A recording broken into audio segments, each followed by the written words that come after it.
Hello everybody, welcome back to another topic video. Now in this video we will be discussing Ten Hag's best 11 with the current players available now, particularly defensively and attacking wise. We're probably looking the most slimmer, so we'll be giving you the best team, and then you have your thoughts in the comment section below. So be interactive, have your thoughts, let me know which players you agree, disagree with, if you bring any in, as I change any players. So yeah, let me know your thoughts, but let's get straight into it. Now goalkeeper, probably the easiest one, Andre Onana. Now his season's been a bit hit and miss, moments of brilliance, moments of absolute disaster class. But for me, I think he's proven to be a very good goalkeeper. I think he started off particularly poor. There was a lot of pressure on him immediately. But for me, I think he did really well. And yeah, I think he slotted in that Ten Hag system really well. He's a prominent goalkeeper, someone who's particularly becoming more dominant now. And particularly in that Manchester City game, he looked a lot more confident and a lot more proactive. And that's something that we want to see, just building on it. We know he's a very good super keeper. And I think his ability to save shots, yes, he's conceded quite a few goals, but he obviously has saved quite a few as well. So for me, he's looking like a really prominent player at the back and a key demanding figure for Ten Hag, someone who's clearing crosses really well. And yes, probably 50 million was probably too much to spend on him, but we did need, or Manchester United did want a goalkeeper to replace. So yeah, right back, for me, with the players available, it's got to be Dalot. I think it's another simple one. With Wan-Bissaka being out injured, and probably likely to be sold in the summer. Currently, he probably is our best right back now. Dalot, someone who's had steady, average results, has been performances. He's been quite a few poor ones, quite a few fantastic ones. But for me, I think he's been a consistent performer in majority of his games and has done really well. Defensively, I think he's massively improved for Ten Hag. And that was his really big weakness. I think him defensively and the ability on his back post, and I think that's something he's massively improved on. You can tell. I think earlier on in the season he was getting ushered out the way, I think, by Zaha in the Champions League.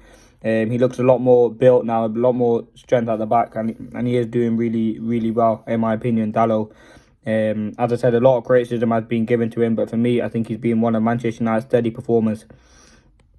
Centre-backs with the players available, it looks like Evans is injured, so it's going to have to be Varane and Lindelof. I think Lindelof, for me, is not good enough to be at Manchester United. I think, yes, we know he's not a left-back and you can't judge him on those performances, but at centre-back, I think we certainly need better than Lindelof. I think he has got qualities, but he's also got too many frailties, in my opinion. I don't think he's quick enough. He's not that good in the air, and he does get ushered off the ball really well and really easily. I think Foden did really well against him the other day, and yeah, he's just not good enough for me, not physical enough.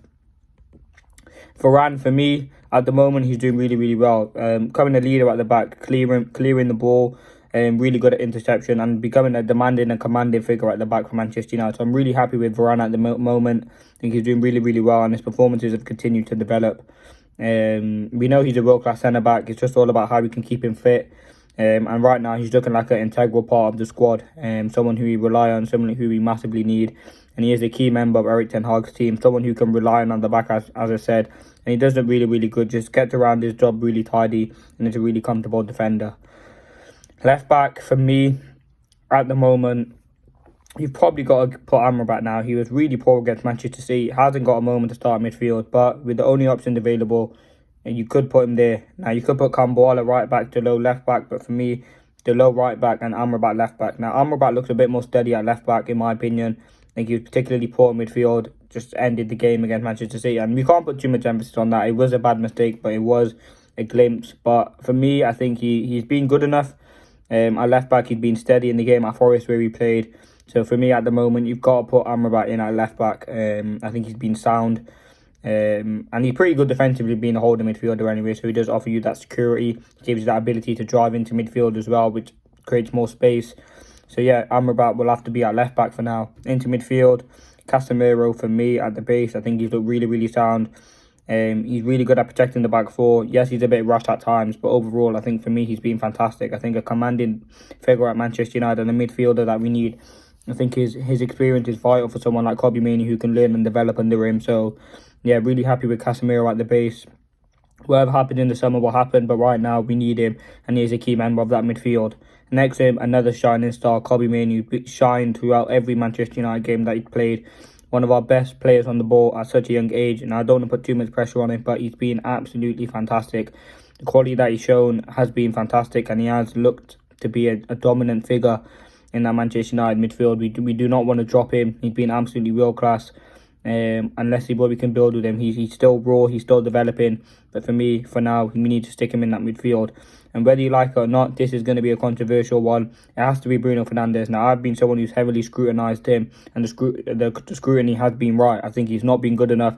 But at the 10, one, he's the captain and not going to get dropped. So you got to put him in the team, and you got to make sure that he's starting.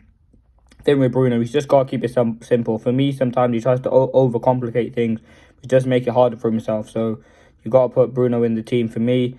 Now, our strongest front three, I'm assuming Højlund's out, so it's got to be, for me, Ahmad on the right. I think Ahmad's been unfortunate. I don't think he's got enough chances. I think he's been absolutely...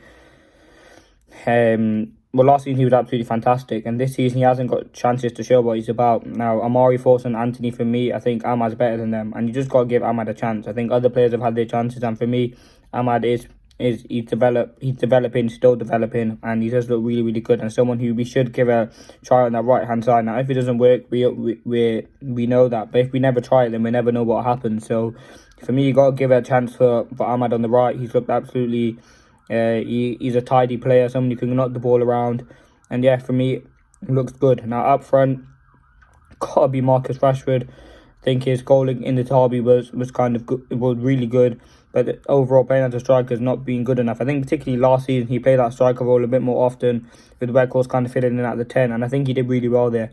So if he can do that while Højlund's out, it'd be much appreciated and much needed. So yeah, you got to put Rashford on up front, and on the left, obviously Garnacho, a player who started, I think, the last 25 games for Manchester United, someone who we've kind of relied on.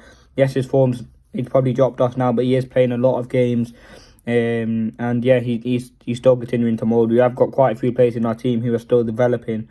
But for me, Garnacho on the left-hand side, with Garnacho, I want to see him go at his man more, be a bit more direct.